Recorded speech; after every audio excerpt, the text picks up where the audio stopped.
അദ്ദേഹം മുഖ്യമന്ത്രിയായിരുന്ന കാലത്തെക്കുറിച്ച് പ്രതിപാദിച്ചപ്പോൾ ഇന്നിപ്പോൾ കോൺഗ്രസിന്റെ മുൻ മുഖ്യമന്ത്രിമാരിൽ ജീവിച്ചിരിക്കുന്ന അദ്ദേഹമാണ്.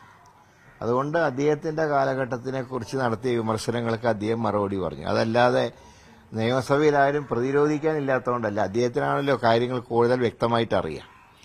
കാരണം നിലവിലുള്ള അതിക്രമങ്ങളെക്കുറിച്ചാണ് അടിയന്തര പ്രമേയം കൊണ്ടുവന്നത്. ആ സമയത്താണ് അവിചാരിതമായിട്ട് മുത്തങ്ങ സംഭവങ്ങളും അതുപോലെ തന്നെ ശിവഗിരി സംഭവമൊക്കെ പ്രതിപാദിച്ച്. അപ്പോൾ സ്വാഭാവികമായിട്ടും അതിന് അത്ര വലിയ പ്രാധാന്യമൊന്നും നമ്മൾ കൊടുത്തിരുന്നില്ല. ഒരു യാഥാർത്ഥ്യമാണ്. കാരണം അതൊക്കെ കഴിഞ്ഞുപോയ കാര്യങ്ങളാണ്. പക്ഷേ മിനിഞ്ഞാന്നത് മുഖ്യമന്ത്രി ആവർത്തിച്ച സ്ഥിതിക്ക് ഇന്നലെ എ കെ ആന്റണി മറുപടി പറഞ്ഞു. അപ്പോൾ അതിലൊരു കാര്യം വ്യക്തമാണ്. മുത്തങ്ങ സംഭവത്തിൽ അന്ന് ആ വെടിവെപ്പ് നടക്കുന്ന കാലത്ത് ഞാൻ അവിടുത്തെ MP ആയിരുന്നു, KPCC പ്രസിഡന്റായിരുന്നു. ഇന്നലെ ആന്റണി പറഞ്ഞതുപോലെ മുത്തങ്ങയിലെ വന്യമൃഗ സങ്കേതങ്ങളിലൊക്കെ സായുധ കലാപത്തിന്റെ മോഡലിലാണ് അന്ന് ഗോത്ര മഹാസഭയുടെ നേതൃത്വത്തിൽ കടന്നുകയറ്റുണ്ടായത്. അങ്ങനെ വന്നപ്പോൾ മാത്രമല്ല പോലീസുകാരനെ ബന്ദിയാക്കി വെച്ച സാഹചര്യം ഉണ്ടായി. അങ്ങനെ വന്നപ്പോഴാണ് പോലീസ് ആദ്യം ലാത്തിച്ചാർജും പിന്നീട് വെടിവെപ്പും നടത്തേണ്ടി വന്നു. അതിലാണ് ഒരു ആദിവാസി യുവാവ് മരണപ്പെട്ടത്. അപ്പം അന്ന് ഒരു സായുധ കലാപത്തിന്റെ രൂപത്തിലാണ് ഈ ആക്രമണങ്ങളൊക്കെ ഉണ്ടായത്. അന്നത് പ്രതിരോധിക്കാൻ UDFന്റെ നേതൃത്വത്തിൽ തന്നെ എടുത്ത തീരുമാനമാണ്. ആ തീരുമാനമാണ് പോലീസ് നടപ്പാക്കിയത്. അതിനെ ന്യായീകരിച്ചുകൊണ്ട് ലോക്സഭയിൽ, ഞാനന്ന് സഭയിൽ അംഗമാണ്, കേന്ദ്ര ആഭ്യന്തരമന്ത്രിയായിരുന്ന LK അഡ്വാനി അന്ന് AK എന്നീ സർക്കാർ സ്വീകരിച്ച നിലപാടിനെ ന്യായീകരിച്ചുകൊണ്ട് പാർലമെന്റിൽ പ്രസ്താവന നടത്തിയിട്ടുണ്ട്.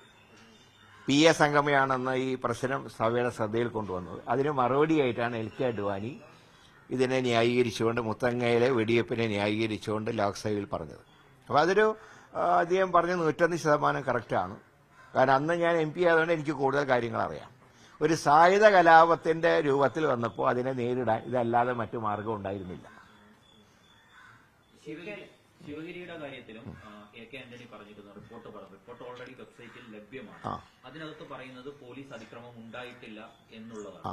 അതേസമയം മന്ത്രിസഭാ ഉപസമിതിക്ക് ചില വീഴ്ചകൾ പറ്റിയതും അല്ല, അത് വീഴ്ച പറ്റിയതല്ല. അതായത് ശക്തമായിട്ട് തുടക്കത്തിൽ ഇടപെട്ടില്ല എന്നാണ് റിപ്പോർട്ടിൽ സൂചിപ്പിച്ചത്. അത് രണ്ട് വിഭാഗം സന്യാസിമാർ തമ്മിൽ തർക്കമുണ്ടായപ്പോൾ അവിടെ ഒരു അമിക്കബിൾ സെറ്റിൽമെന്റ് ഉണ്ടാക്കാൻ മുഖ്യമന്ത്രി ശ്രമിച്ചു. അത് അദ്ദേഹം ചെയ്യേണ്ട ഒരു ചുമതലയുണ്ടല്ലോ, അത് നിർവഹിച്ചതിനാണ് അത് അങ്ങനെ ഒരു ആവശ്യം ഉണ്ടായിരുന്നില്ല, ആദ്യം തന്നെ ആക്ഷനിലേക്ക് പോകണം എന്ന് അന്വേഷണ കമ്മീഷൻ പറഞ്ഞു. അന്വേഷണ കമ്മീഷന്റെ വ്യൂവിൽ അത് ശരിയായിരിക്കാം. പക്ഷെ ഒരു പൊളിറ്റിക്കൽ നേതാവ്, ഒരു രാഷ്ട്രീയ നേതാവ് എന്നുള്ള നിലയിലും ഒരു ഭരണകർത്താവ് എന്നുള്ള നിലയിലും രണ്ട് വിഭാഗം ആളുകൾ, രണ്ടും ഒരേ വിശ്വാസികളാണ്. അതിൽ തെരഞ്ഞെടുപ്പിൽ ഒരു വിഭാഗം ജയിച്ചു, ഒരു വിഭാഗം തോറ്റു. അപ്പൊ അതിന്റെ പേരിൽ ഒരു സംഘർഷം ഒഴിവാക്കണം എന്നുള്ള ചിന്താഗതി ഉണ്ടായതുകൊണ്ടാണ് ഒരു ഇമ്മീഡിയറ്റ് ആക്ഷനിലേക്ക് അന്ന് പോവാതിരുന്നത്. അതിനെയാണ് കമ്മീഷൻ വിമർശിച്ചത്. ആ വിമർശനം ശരിയല്ല എന്നുള്ള അഭിപ്രായം തന്നെയാണ് ഞങ്ങൾ അന്ന് ഇന്നും സ്വീകരിച്ചിട്ടുള്ളത്. പരമാവധി ആത്മസംയമനം പാലിച്ചുകൊണ്ടാണ് ശിവഗിരി സമരത്തിന് ആന്റണി നേരിട്ടിട്ടുള്ളത്.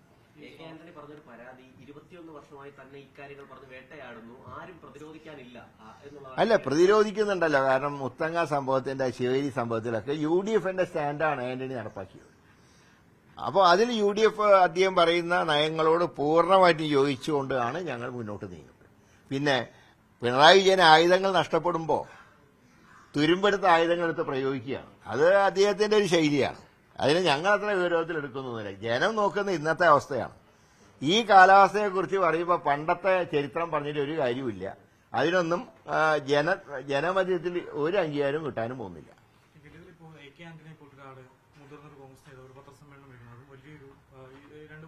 ശേഷം അപ്പോൾ അദ്ദേഹത്തിന്റെ ഭാഗം മാത്രമാണ് അദ്ദേഹം പറഞ്ഞത്, അല്ലെങ്കിൽ നിലവിലെ സർക്കാരിനെതിരെയോ ഒരു വാക്കുപോലും? അല്ല, നിലവിലുള്ള സർക്കാരിനെതിരായിട്ട് എല്ലാവരും പറയുന്നുണ്ടല്ലോ. പ്രതിപക്ഷ നേതാവ് നിയമസഭയിൽ പറയുന്നുണ്ട്, UDF പുറത്തു പറയുന്നുണ്ട്, സമരം ചെയ്യുന്നുണ്ട്. ഇവിടെ ആക്ഷേപം ഉണ്ടായത് ആന്റണിയുടെ ഭരണകാലത്തിനെ കുറിച്ച് ആക്ഷേപം ഉണ്ടായപ്പോൾ ആന്റണി മറുപടി പറഞ്ഞു. മറ്റു കാര്യങ്ങൾ ഞങ്ങളൊക്കെ പറയുന്നുണ്ടല്ലോ. അല്ല, അതിലൊരു പ്രശ്നം നിയമസഭയിൽ പോലീസ് അതിക്രമം ചർച്ച ചെയ്ത പാനൽ ലിസ്റ്റിൽ രണ്ട് ആഭ്യന്തരമന്ത്രിമാർ, മുൻ ആഭ്യന്തരമന്ത്രിമാർ ഇപ്പോഴും സഭയിലുണ്ട്. അവർ ആ പാനൽ ലിസ്റ്റിൽ ഉണ്ടായിരുന്നില്ല. അപ്പൊ അന്നത്തെ ആ ചർച്ചയിൽ ഭരണപക്ഷം സ്കോർ ചെയ്തു എന്ന് പോലും ഒരു വിലയിരുത്തൽ. അങ്ങനെ ഒരു സ്കോർ ചെയ്തായിട്ട് ഞങ്ങൾക്ക് ഫീൽ ചെയ്തിട്ടില്ല. മൊത്തത്തിൽ സർക്കാരിന്റെ വീഴ്ചകൾ തുറന്നു കാണിക്കാൻ കഴിഞ്ഞു. പിന്നെ സഭയിലൊരു ബഹളം ഉണ്ടാക്കി സഭ പിരിച്ചുവിടലല്ലോ ആവശ്യം.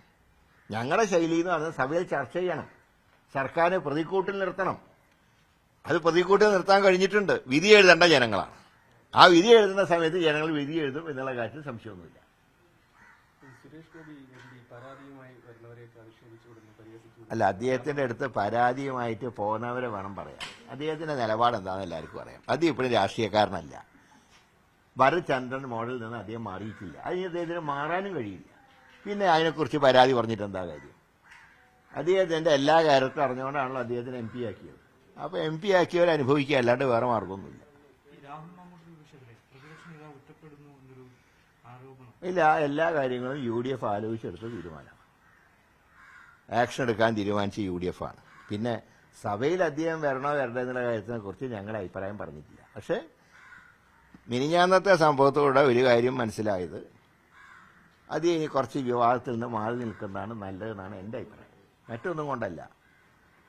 രാഹുൽ മാങ്കൂട്ടത്തിൽ സഭയിൽ വരുമ്പോൾ അദ്ദേഹത്തിനെ ചൂണ്ടിക്കാണിച്ചിട്ടായിരിക്കും ചർച്ചകൾ മുഴുവൻ. ഇപ്പോൾ 2 ദിവസം പ്രതിപക്ഷത്തിന് നന്നായി പെർഫോം ചെയ്യാൻ കഴിഞ്ഞു. നേരെ മറിച്ച് രാഹുൽ ഉണ്ടായതെങ്കിൽ എല്ലാവരും അതിൻ്റെ പേരിൽ അതിലേക്ക് ശ്രദ്ധ ഡൈവേർട്ട് ചെയ്യും, മാധ്യമങ്ങളും അതിൻ്റെ പിന്നാലെ പോകും. ഇപ്പോൾ അന്ന് നിയമസഭാ റഫറൻസിൽ അച്യുതാനന്ദനെ കുറിച്ചോ തങ്കച്ചനെ കുറിച്ചോ എന്നുള്ള വാർത്തകളല്ല വന്നത്, രാഹുൽ വന്നു പോയതിനെ കുറിച്ചാണ്. അതുകൊണ്ടാണ് ഞാൻ പറഞ്ഞത് തൽക്കാലം അദ്ദേഹം ഒന്ന് ശാന്തനായിട്ട് മാറി നിൽക്കുക. ബാക്കി കാര്യങ്ങളൊക്കെ വരട്ടെ, സാഹചര്യങ്ങളനുസരിച്ച് അന്ന് തീരുമാനം എടുക്കാമല്ലോ.